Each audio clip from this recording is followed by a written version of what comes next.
Hoy nos metemos de lleno con un tema, bueno, fascinante y misterioso, la energía oscura.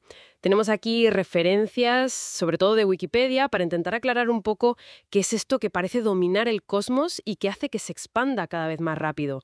Vamos a ver qué es, qué pruebas hay y por qué es tan importante. Porque lo primero es eso, ¿no? Que el universo no solo se expande, sino que acelera. Y la principal sospechosa, esta energía oscura, que sería, ojo, un 68% de todo. Exacto, un 68%. Y fíjate, aunque domina, su densidad es bajísima, realmente pequeña, unos 7 por 10 a la menos 30 gramos por centímetro cúbico. O sea, casi nada localmente. Casi nada. Su fuerza viene de que está repartida por todo el espacio de manera uniforme. No como la materia normal o la materia oscura, que se juntan, forman cúmulos. Claro, como galaxias y eso. Eso es. La característica clave de la energía oscura es que ejerce una presión negativa. Espera, presión negativa. ¿Qué significa eso exactamente? Suena raro, como una fuerza que empuja en vez de atraer. Antigravedad. Sí, se podría ver así en cierto modo. En la relatividad general, la energía y la presión, las dos, generan gravedad. Una presión positiva muy grande, como dentro de una estrella, pues crea más gravedad. Vale. Pero una presión negativa, como la que se postula para la energía oscura, tiene justo el efecto contrario. Genera una especie de repulsión gravitacional, a escalas cósmicas.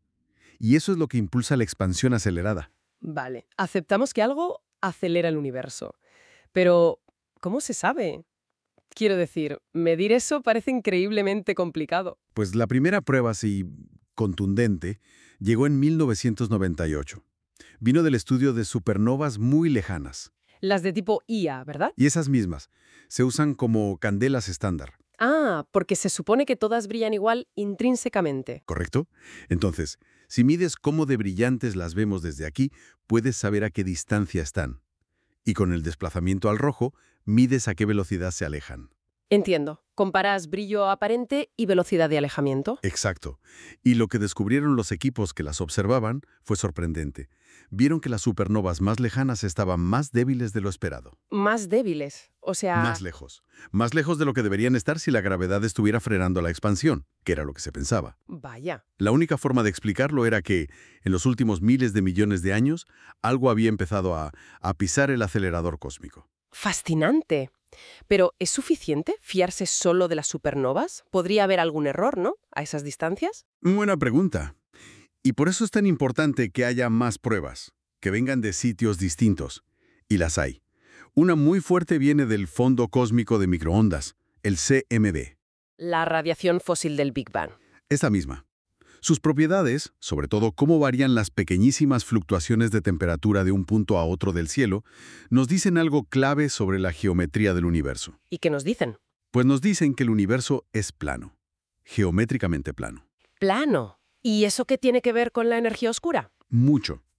Para que el universo sea plano, la densidad total de todo lo que contiene, materia y energía, tiene que tener un valor muy específico, la llamada densidad crítica. Vale.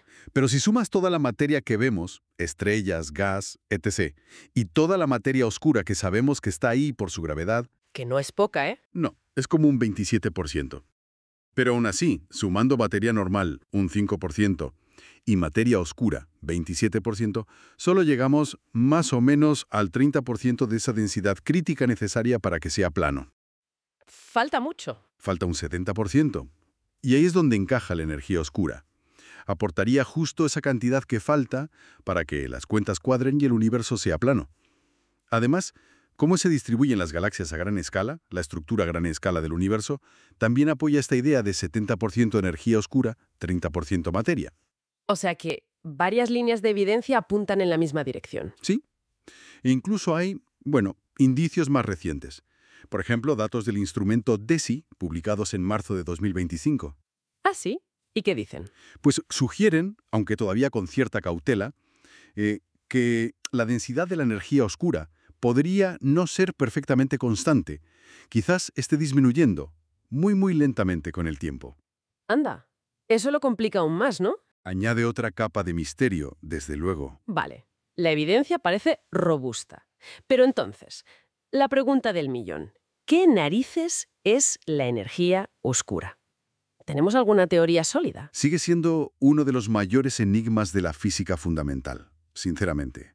La hipótesis más sencilla, la más aceptada por defecto, es la constante cosmológica, La famosa lambda de Einstein. esa misma, que Einstein introdujo por otros motivos, pero bueno, sería una energía inherente al propio vacío del espacio.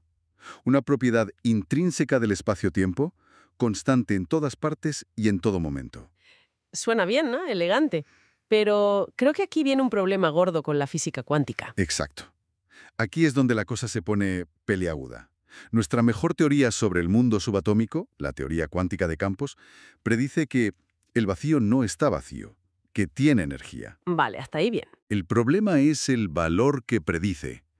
La teoría cuántica calcula una energía del vacío que es 120 órdenes de magnitud mayor que el valor que medimos para la energía oscura. ¿Cómo? ¿120 ceros de diferencia? Sí. No es un error pequeño, es la peor predicción teórica de la historia de la física, posiblemente. Un desfase monumental. Vaya tela. Entonces, si la constante cosmológica choca tan brutalmente con la cuántica, ¿qué otras opciones hay sobre la mesa? Claro, ante esa discrepancia tan bestia, la gente explora alternativas. Hay una familia de modelos llamada quintesencia. Quinta esencia. Sí, en estos modelos, la energía oscura no es una constante, sino un campo. Un campo dinámico, como el campo electromagnético, pero muy tenue, que llena todo el universo y cuyo valor puede cambiar en el espacio y en el tiempo. Podría estar evolucionando muy lentamente. Interesante. ¿Y hay más ideas? Sí, claro. Hay teorías donde la energía oscura interactúa de alguna forma con la materia oscura. O incluso gente que intenta modificar la propia teoría de la gravedad de Einstein a escalas cósmicas. Cambiar la gravedad. Eso suena radical. Lo es. Y muchas de estas modificaciones han sido puestas en serios aprietos por observaciones recientes. Por ejemplo, la detección de ondas gravitacionales de la fusión de estrellas de neutrones. El evento GW 17817 puso límites muy estrictos a cómo se puede modificar la gravedad. O sea que modificar a Einstein no es tan fácil. No, para nada. La relatividad general funciona increíblemente bien en todos los test que le hemos hecho. Bueno, resumiendo un poco, tenemos pruebas muy sólidas de que algo llamado energía oscura domina el universo, hace que se expanda aceleradamente.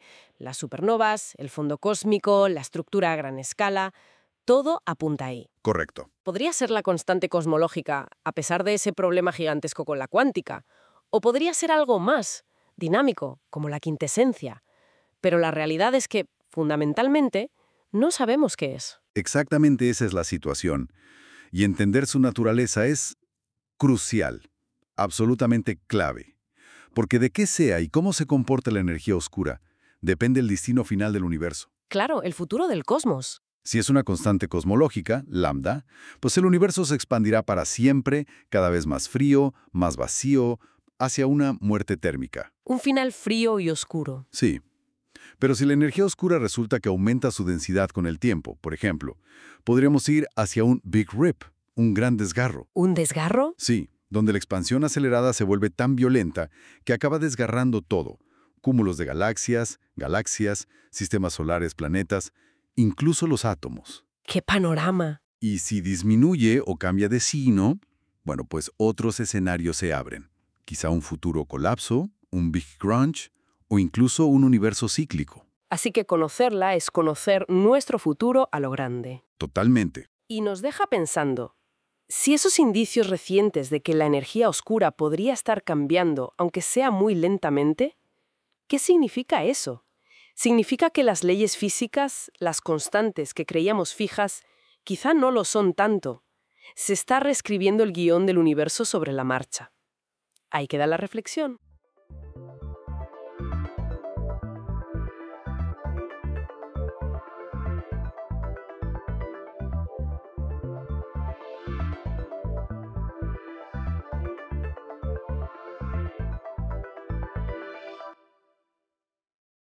Bienvenida o bienvenido a este análisis de Naruto, vaya fenómeno cultural. Hoy nos metemos de lleno en lo que cuentan sobre la obra de Masashi Kishimoto. Tenemos aquí la información de su página de Wikipedia, que la verdad es súper detallada sobre la trama, cómo se creó, el impacto que tuvo. Exacto. La idea es desgranar un poco las claves que explican, según esta fuente, cómo Naruto llegó a ser, bueno, uno de los mangas más vendidos de la historia.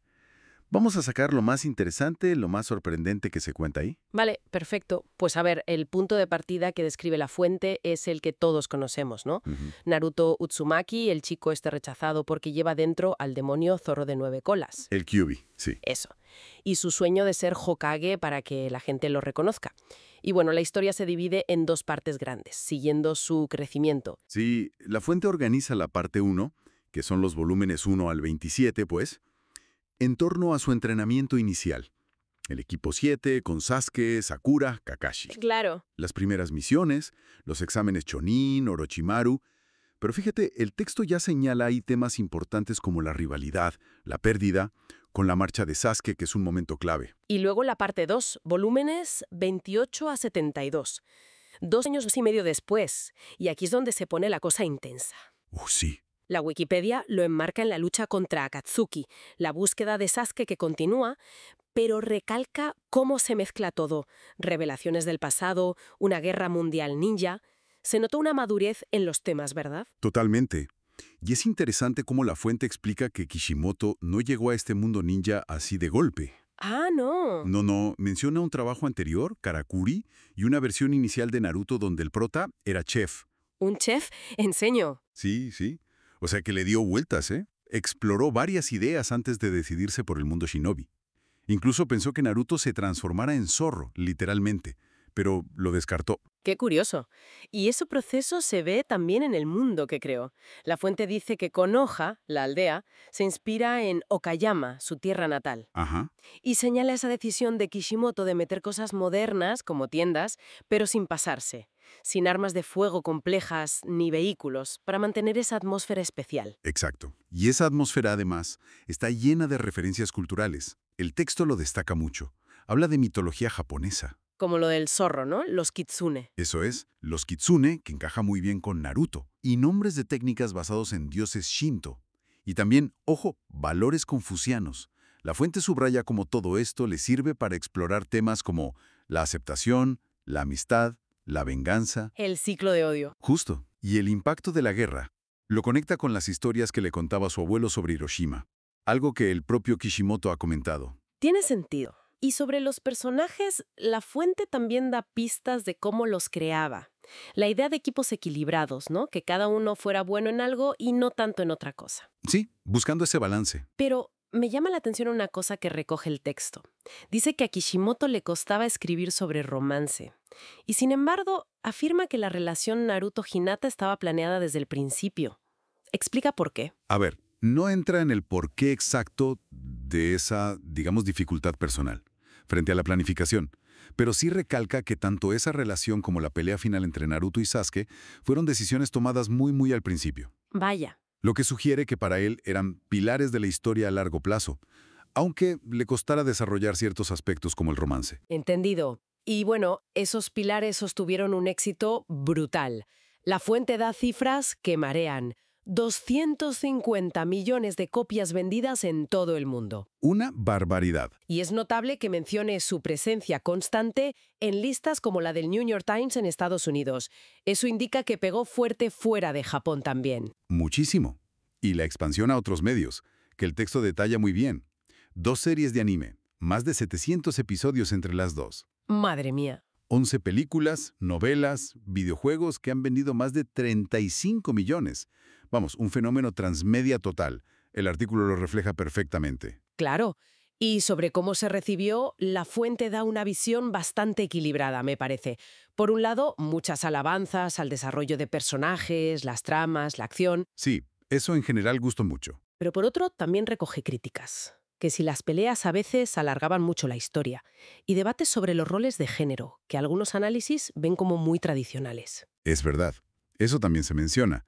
Incluso nombra un premio, el Quill Award, que es de Estados Unidos y votado por lectores, como prueba de ese alcance internacional y la buena acogida general. Así que, en resumen, el análisis que se saca de la fuente es que Naruto, más allá de ninjas y peleas espectaculares, Que las tiene, y muy buenas. sí, pero que en el fondo se ve como una obra sobre buscar tu sitio, la importancia de los lazos con los demás, y esa línea tan fina entre la venganza y el perdón. Exacto. Temas muy humanos al final. Entonces, ¿con qué nos quedamos de este repaso a la fuente?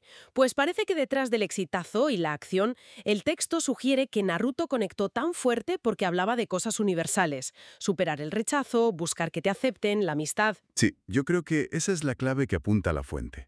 Y nos deja pensando, ¿es esa conexión emocional tan bien documentada en su impacto global el verdadero legado que perdura de esta historia? Más allá de todo lo demás. Buena pregunta para reflexionar, ¿sí? Algo en lo que seguir pensando.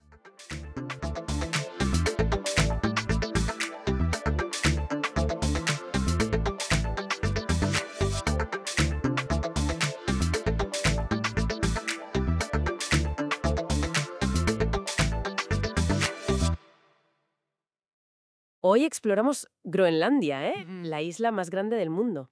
Y ese nombre, Tierra Verde, bueno, suena casi a broma viendo tanto hielo. Sí, es una ironía, ¿verdad? Pero tiene su historia, claro. Ligada a Eric el Rojo, hace ya más de 1000 años. Intentaba atraer colonos vikingos. Eso es. Y hoy, pues, vamos a usar material de enciclopedia para entender mejor este territorio autónomo. Veremos su geografía, que es impactante, su historia, la vida hoy, y su relación con el mundo. Claro, Y un punto clave, creo, es esa dualidad. Geográficamente, Norteamérica, pero política y culturalmente, bueno, lleva siglos mirando a Europa, a Dinamarca sobre todo. exacto. Empecemos, si quieres, por la geografía, que es sobrecogedora.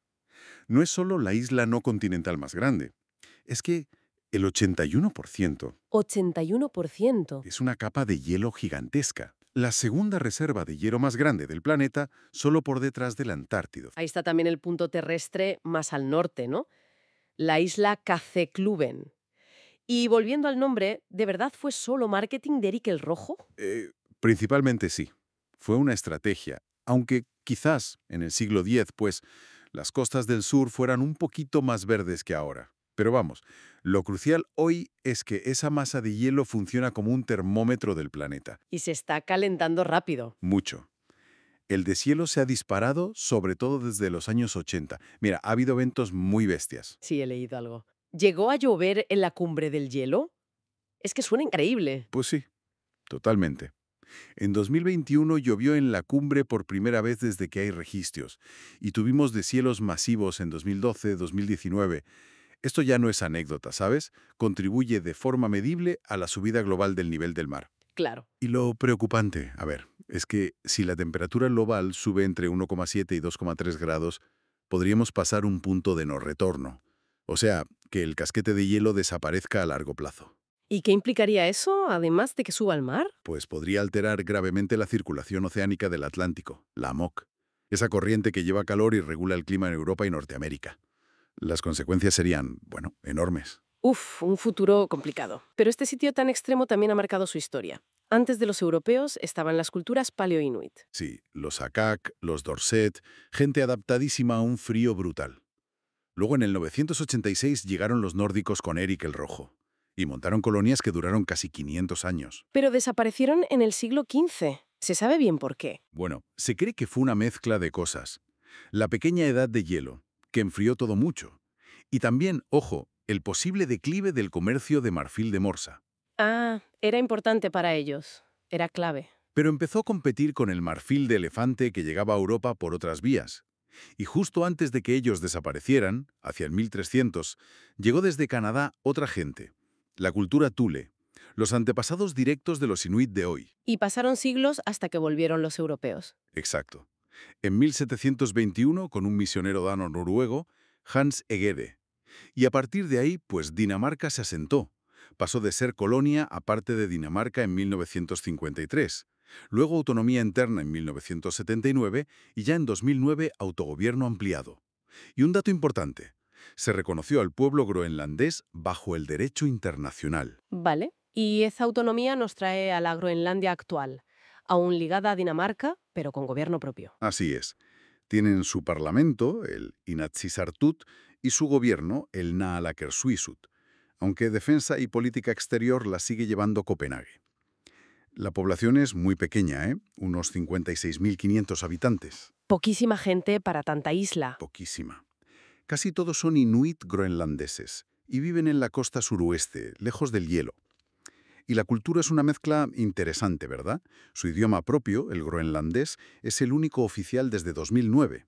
Tradiciones como los tupilak, la danza del tambor, que es patrimonio UNESCO, y luego rock en groenlandés. Sí, una identidad muy potente, muy viva. Pero económicamente, bueno, ahí la cosa es más delicada. Depende muchísimo de la pesca. Más del 90% de lo que exportan es pescado, sobre todo camarón y fletán negro. Y de la ayuda de Dinamarca, ¿no? Vitalmente. De la subvención anual, el Bloktilskudd. Sin eso sería muy difícil. Pero siempre se habla del potencial minero, las tierras raras, minerales. ¿No es esa la salida?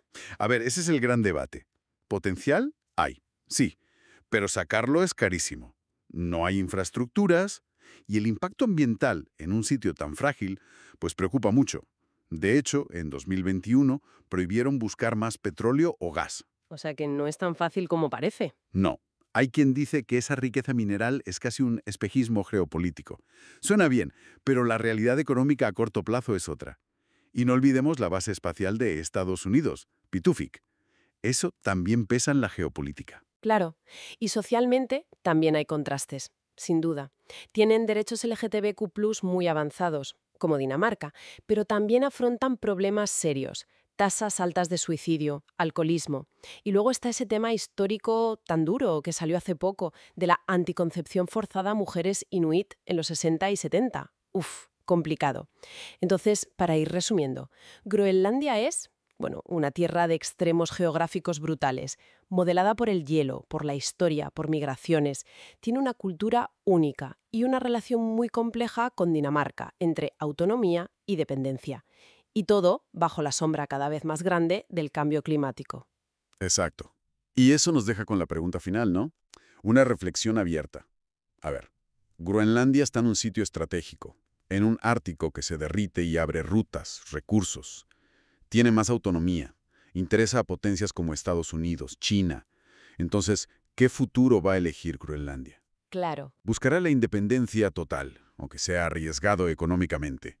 Intentará redefinir su pacto con Dinamarca, o jugará un papel nuevo en este escenario mundial marcado por el clima y los recursos.